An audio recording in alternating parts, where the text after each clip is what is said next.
Our third speaker this evening is Richard Tanter. Richard works with the Nautilus Institute and is an honorary professor at the University of Melbourne. Richard is past president of the Australian Board of the International Campaign to Abolish Nuclear Weapons, ICAN. He has worked on peace, security and environment issues in East and Southeast Asia as a researcher, policy advocate and activist since the 1970s. Richard's research has focused on militarisation, intelligence and peace issues in Indonesia, East Asia and Australia. Next month, Nautilus will publish his nuclear-capable B-52H Stratofortress bombers, a visual guide to identification, co-authored with Vince Scapatura. Richard will be discussing the US military hold on Australia, including US bases. Thank you, Richard. You have the floor. Kellie, thanks very, very much. And thank you to Shirley and to Bevan for organising this. I'm in Nam, very cold northern part of Antarctica, and I'm speaking from Wurundjeri land and acknowledge the traditional owners of this extraordinary country and this extraordinary part of the country. That's relevant as thousands, tens of thousands of people gather in Melbourne every Sunday, in other parts of the country, in other countries, but in Australia particularly, making a link which has not been made before in this country between invasion of Australia and the war against Gaza. It's quite an extraordinary shift. Gaza has had a way of unravelling both the domestic constituencies that we're talking about tonight in the United States, not least, certainly in Australia, but also the international ones. And Brian alluded to the importance of the global south, as did Alison. Both Alison, Kellie and Brian saved me from talking about a whole lot of things. So I'm going to just focus on the bases actually. But first, what's happening is clearly the United States is becoming, as Brian pointed out in one aspect of it, extraordinarily dysfunctional. There could not be designed a more dysfunctional political systems for the responsibilities that, well, I hate that word responsibilities, but what the United States is supposed to be dealing with, starting with itself. The Australian response to this has been to cling even more closely to the American alliance in the way that all three speakers to date have mentioned. AUKUS is one bizarre part of that.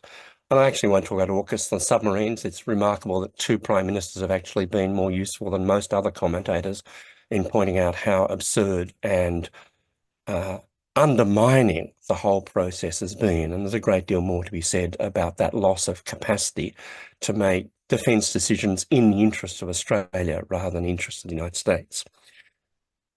One response of the government of Australia, Liberal and Labor, but Labor particularly, is to talk about a rules-based order and to underline the way in which the alliance is supposedly based on shared values. Well, I doubt that's ever been the case. And again, Brian's underlined that very clearly, as did Kellie and Alison. But the question in the United States is, can you have an alliance with a country which is led by first President Trump, then President Biden, and then most likely President Trump together, and altogether with Gaza as a symbol of the descent of that empire?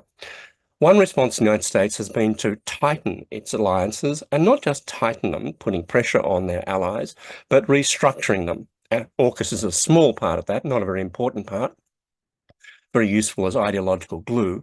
But of course, NATO is being both revivified under the heading of the Ukraine war. NATO has been expanded to include India, Japan, Australia and South Korea in terms of what I call global NATO. Each of the bilateral alliances in the Pacific, United States with South Korea, Japan, Australia, has been reorganised in extraordinary ways. And also there has been a level of US-encouraged making of second-level alliances between those major American allies, between France and India, between France and Japan, France and Australia. And of course, we know what that means for what's happening in the country most close to us, namely the disputed territory of New Caledonia, the colony of New Caledonia. And they are all making bilateral alliances with each other. So India, Japan, France all have access to Australian bases and logistic support. What's happening is that rules-based order, of course, never really existed, and the question of whose rules, which order, were never really examined. And earlier speakers have talked about the way in which the coercion is used to hold that together. I want to talk about one thing that is happening with that combination of American dysfunction and American heightened demand on its allies and partners, which is to produce, in the Australian case, really quite extraordinary transformations in the bases. Now, the bases are only one part of military issues. US breaking hold from Australia. This is a very important question because it goes. Thank you. The bases are only one part of it, but they are a way of looking at it. It's not the 1970s. It's not the 1980s. We are now seeing more bases with American either dominance or serious partnership than at any time since the early 1970s. And they are expanding in number. One of the things that strikes me is how behind the times I am when I concentrate on something like the new B-52s book we've been doing, concentrating on Tyndall. When I go back and look, there are a whole lot of other developments and other bases which have barely been registered. The other thing that's happening is not just a matter of the number of bases at which the Americans have access, but the ways in which the types of bases and the roles they play in the American empire are changing. And this is really quite extraordinary and ends up making us more tightly bound, but less understanding, tightly binding. And performing a wider range of functions for the United States with a diminishing of capacity from Australia resulting in that. I'm just going to talk very quickly about 5 types of bases in Australia and offer one paradigm example for each of them. I'll start with the obvious, which is the intelligence bases, the surveillance bases, the bases which contribute to American global military targeting, including nuclear targeting. A paradigm, of course, is Pine Gap, which I think people know about very well, which has expanded extraordinarily, which is nominally a dual Australian-American facility. But in fact, there is no doubt that Australia has very, very little influence over the tasking of the resources at Pine Gap. And Gaza is one example of that. It is extraordinary that the Australian government has not made a very simple statement to say suggestions, which I think are well-founded, suggestions that Australian-sourced intelligence is passed through the National Security Agency to the Israeli Defence Force concerning Gaza and its environs. The Australian government could very easily have said, well, that's a possibility, and for the duration of the conflict, we wish to support the position of the International Court of Justice and suspend any possible cooperation of that sort. Of course, that has not been done. We are contributing to that war quite directly. So that's intelligence, surveillance, targeting. The second I want to talk about is communications and computing. Basically, the technological underpinning for how you link together and control empire. We could talk about Northwest Cape, the submarine communication base going back to the 1960s. I'd rather talk further south in Western Australia towards Geraldton, to the small town of Codgerina, where is a very large Australian spy base, the Australian Defence Satellite Communication Satellite Station, I should say. Next door to that, there is a new compound, a very large compound, nominally joint, but in fact almost entirely controlled by the United States, which is a critical node of antennas, very large antennas, connecting to a number of sets of American satellites. One connecting to the so-called MUOS system, which is essentially the American military, ruggedized military cell phone system used in every US unit and facility. The second is the wideband global SATCOM system, which is the satellite communication system which receives massive uploads from American intelligence drones, from American intelligence aircraft, and then downlinks that back down, in this case, to Codgerina, and then by optical fiber to the United States. This is a critical communications and control node. Now, as it happens, Australia paid for one of the 10 WGS satellites and gave us access to it. That's all very well. But of course, it ties us in absolutely to American global military operations. And more to the point, it is entirely possible for the United States to simply turn off Australian access. Australian military operations before are now technologically dependent on the United States simply for communications capability. So, firstly, intelligence, targeting, surveillance. Secondly, communications, computing. Third, what appears to be very dull stuff, training. Now, we know a lot about training because of what happens in Queensland every year at Shoalwater Bay. These extraordinary 30,000 troops plus enormous conventional military operations there, now involving Japanese and Singaporean forces, for example. I don't want to talk about that. I think that's not the most important issue for the United States and not the most binding one for Australia. I want to talk about two bases in the Northern Territory. One, the Delamere Air Weapons Training Range, and almost next door to it, the Bradshaw Training Range, principally for the Army and its air components. Delamere is about the size of Cyprus. Delamere is a literally hardwired, instrumented training range for bombing and for fighter interdiction. It doesn't operate alone. It's hardwired to Canberra, but it's also hardwired to Indo-Pacific Command in Hawaii. And more importantly now, in what the Americans call in one of their wonderful acronyms, the Pacific Multi-Domain Training Experimentation Capability Initiative. I won't go through that again. This is the application of AI and virtual capacities so that what has been described as the largest training range in the world, covering half of the world, literally, from Delamere to Bradshaw to Hawaii to Kwajalein, and then to the Northern Marianas, and then to a giant air weapons training facility in Alaska. And essentially, aircraft over Delamere and aircraft over the Alaskan training range can operate in real time in communication with each other virtually. Now, I'm not a great games person, so I'm probably the wrong person talking about this in certain respects. But this is something which is immensely important to the United States. This is exactly what you need if you're going to deal with a war over Taiwan, on Taiwan, in the Taiwan Straits. Because the important thing about it is not just about air, it's not just about ground, it's not about the naval missile capability as well. It's also about space, coordination with space assets, and it's a coordination, crucially, with cyber assets. And Pine Gap, of course, is the node for the American Cyber Command in Australia.